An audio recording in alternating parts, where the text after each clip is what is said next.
All right guys, Jonathan here. I'm gonna go over, we're putting on our hangers. These are LUS210Zs. So when you're doing exterior, you gotta make sure it's a Z. If it's not Z, then it's not galvanized, so then therefore it's gonna rust and have problems with the pressure treat. So what we wanna do is put this on here. We got our joist already all nailed on. I like to go once, I like to push it. Make sure that hanger is nice and tight to the bottom. And then I'll take the Tico nail on the top hole and push it in. So that hanger is nice and tight. Oh. So nice and tight, everything's nice and tight.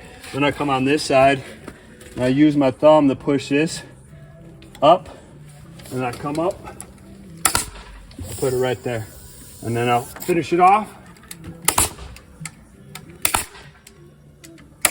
Every hole.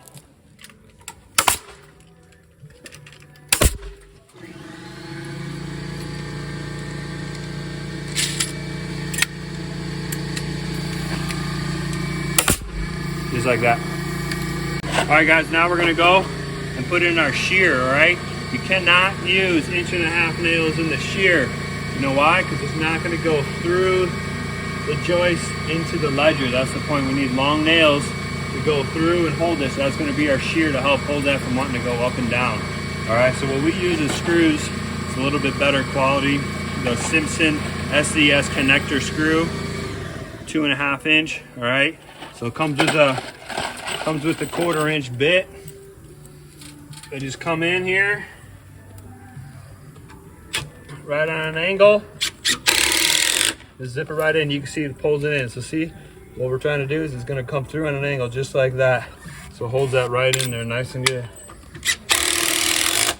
All four.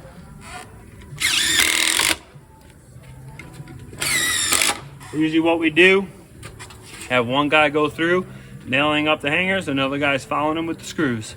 All right, and just boom, boom, boom, knock these out pretty quick, all right? Thanks.